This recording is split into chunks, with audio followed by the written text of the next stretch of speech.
Welcome to our coffee break conversation about borders and migration in the European Union. I'm Roland Freudenstein from the Wilfried Martens Center for European Studies, which is a think tank of the European People's Party, the center-right in the European Union. And we have with us here Dace Akule from Providos, which is a Latvian foreign public policy think tank, which, some people might say it belongs to the Soros universe, so it's very much into globalized society and openness, open society. So I think we have the ideal partner for our coffee break conversation on migration and borders. And let me start with these. Let me just shoot out some of the notions that have appeared over the last couple of months. The biggest crisis in the last 25 years for the European Union, the biggest challenge, possibly 1.5 million people refugees coming to the European Union, applying for asylum from countries as diverse as Syria, Afghanistan, Pakistan, South Africa, south of the Sahara, the Western Balkans, and so on. And then the task of sheltering them, the task of providing a decent asylum procedure for them, and then also the task of sending back those who haven't been accepted. And then is this the beginning of a migration of peoples of epic proportions? And above all, maybe, me as a German, of course, I am particularly fascinated by the debate, is this the beginning of the end for Angela Merkel? That's what many people are claiming. So, questions and questions, we have very little time, but let me just throw this out at you. I mean, is it really is it an existential challenge for Europe? It is an existential challenge, I think, because this boils down to the question, who lives in Europe? What are the people we build our communities with, and on what terms? And at the end of the day, it's really the question about the fact that today's reality is no longer the reality of the nation state, how we defined it 20 years, 30 years, maybe 50 years ago. European nation states mostly defined based on the origin of the person. Mm-hmm. Something that most likely is not something you can change by a deliberate choice. Whereas we know other countries like US, like Australia, and others have defined their nation as we are happy to build our future together with anyone who chooses to belong here. And this clash, I think, in Europe is something that we see right now, because we have to answer the question based on the evidence that we see today. How do we define our nations? With free movement of people in the EU as one of the core values, with human rights as one of the core values, that kind of asks the question about what about the human rights of looking for a better life, a better dream for you and your family, anywhere else in the global world.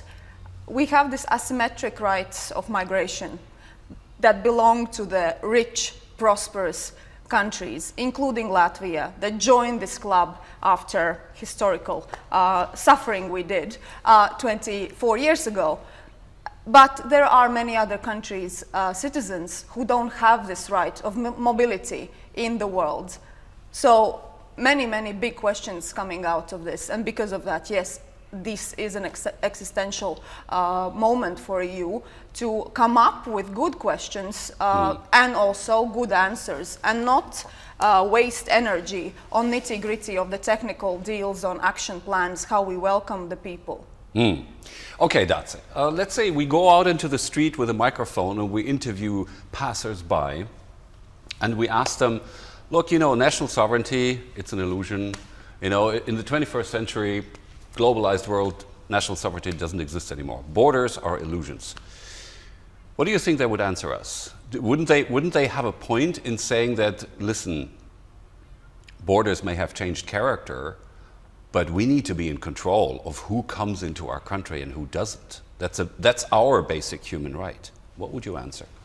Well, I would ask back on what basis comes this pretext or assumption that I came here first, and because of that, I have all these rights. What about the predecessors of your people? What about the predecessors of the people that were here? All the souls of the departed? Yes, Latvia was proclaimed as a republic in 1918. So what happened? How do we say that anyone who was in our territory before actually cannot come to Latvia and say, actually, we were here before, so we decide who is coming? So this is part of the problem, and also part of what links into what I said earlier about the origin of people. You know, there's no such thing as a pure Latvian. There's no such thing as a pure German. We're all on this global planet mixed. You know, many Latvians think that potato is a Latvian vegetable, whereas obviously it's from Latin America. But it took some time for us to understand that this is actually something that is quite ours. You know, our second bread. What I'm saying is that, yes, it may not be black and white picture that some people on the streets, and many, I think also, not just in Latvia, but other societies would want to see. It's just much more complicated. The global world is much more complicated. It's not black and white. Yeah, it never was. That's, I can certainly subscribe to that statement and its abstractness, but Let's come to a little bit to the nitty-gritty side of it, as you called it. The doability of this flow of people, the manageability. I mean, you know, Angela Merkel, wir schaffen das, right? We can manage this. And yet she's very pessimistic when it comes to protecting our borders, controlling our borders. You know, interestingly enough, her opponents, like Viktor Orban, but not only, even inside Germany, are optimistic and pessimistic with exactly the reverse pattern. They are pessimistic about, are we able to schaffen this refugee wave, and they're rather optimistic about the possibility to indeed, you know, build, if not fences, then at least transition facilities to actually somehow control this stream of people. So how would you address the issue of can we cope, and how can we cope? I'd say that Merkel's and others, other decision makers' challenge really is that we don't decide on this together. We have on one side people with quite big solidarity approach in their policy towards welcoming refugees, asylum seekers. At the same time, we have countries putting up borders, saying, okay, I mean, we're letting you go through to the next point where someone will take much better care of you, etc., etc. So at the same time, we see, unfortunately, in Europe right now, you know, kind of something that could be a EU policy or EU approach, or let's say a vision for something that we would need on EU level. At the same time, single, one-sided policies of nations, including Hungary, but not only. And that's a big challenge. How do we deal with that? And how can we actually have a good result of this chaotic approach in 28 member states bloc, where actually we have agreed to cooperate together, to actually give up some of the decision making, especially on topic like migration, which because of its transnational definition just is not something we can define and control on a national level. And I would say the challenge is also because for many, many years the worries of people, ordinary people, like you say, on the street. I mean, I'm just an ordinary person too when it comes to, you know, what I think about this, despite my professional background. But the ordinary person on the streets is worried for legitimate reasons about the changes in the societies, including what happens to our language, what happens to our culture, on which principles do we build the communities together with the new people that are coming in. And unfortunately, the mainstream politicians have really not listened to those worries or taken them up. Instead, we have the populist parties that are really been kind of monopolizing this worry, taking it up and building these policies of fear. So, okay, let's come to the question of the integration ability a little bit later. I want to stick to the solidarity question among the 28.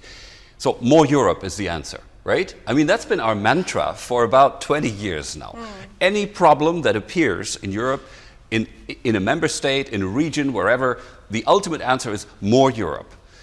Right. I think in an ideal world, yes, more Europe would clearly be the answer. But in a situation in which we have such divergent opinions and views of reality, because that's what it boils down to, who is going to create the authority in Brussels that forces the member state governments to do something they don't want to do? So isn't it true that it can only be voluntary cooperation or no cooperation at all? Well, then we're left with what we have right now.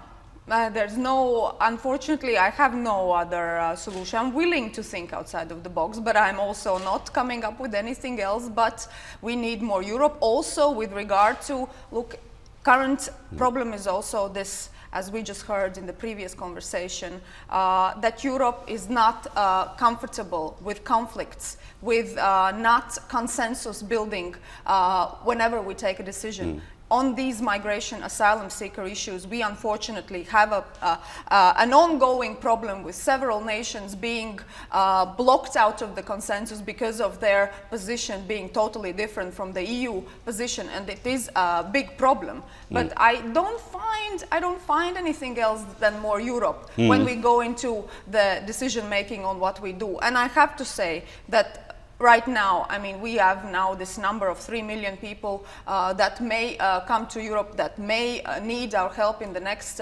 years. And my problem is as well with the little Europe that's in there in the way that it's reacting. It's not proactive. Yeah. Proactive would be actually try to diminish the risk of human trafficking and all that business that goes on, and actually try to go and stand up for the human values and go to get the people from the camps instead of saying your job is to come to European geography. When you do, then we take care of you. If you don't manage, well, bad luck.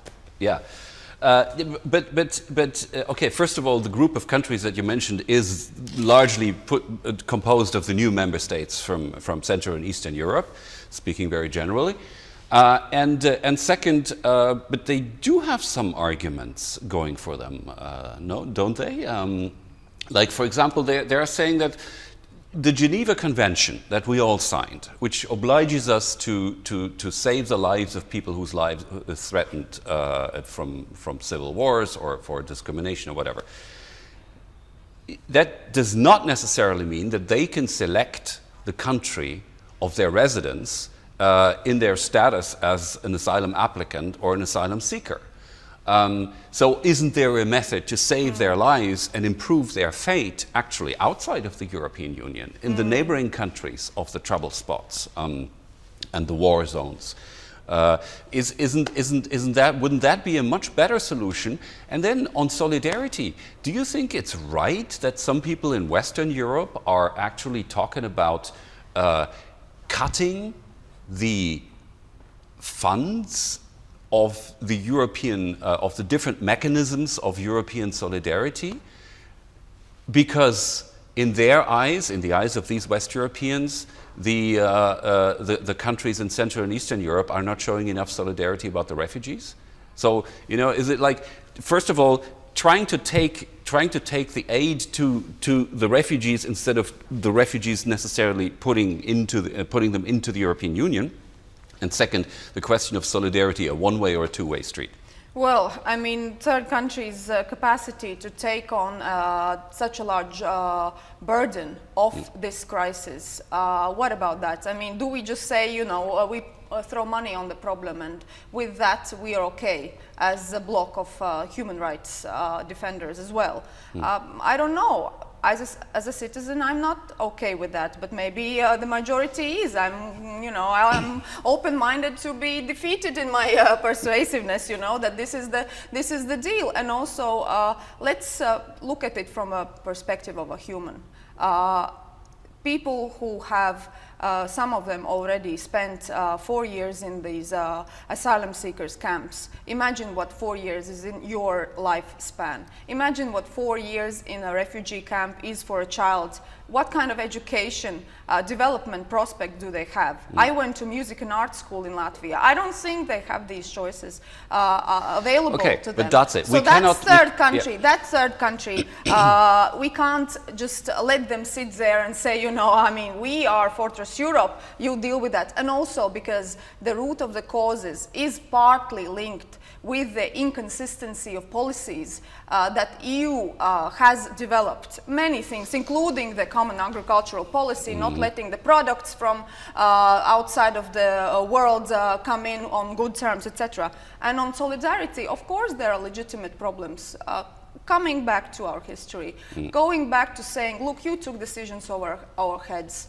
There is part of the population which, for legitimate reasons, thinks that we have deserved the solidarity of these people forever and ever, and we don't need to put in our share of taking on solidarity as much as we are expected from others. And of course, it's a legitimate worry. It's just the question about how we see ourselves as a nation. And I don't see that New Europe should build their future on the image of a victim. I think our history has shown that we are so strong, we can deal with it. Wir schaffen es.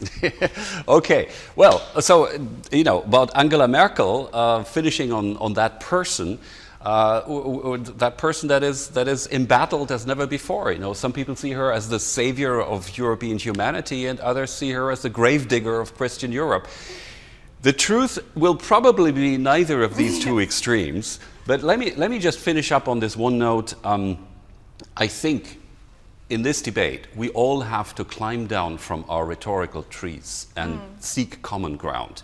And this is, you know, more Europe is a fine thing, but we first of all need to change our rhetorics, and no one should accuse someone else of living outside of reality or in the 19th century or something.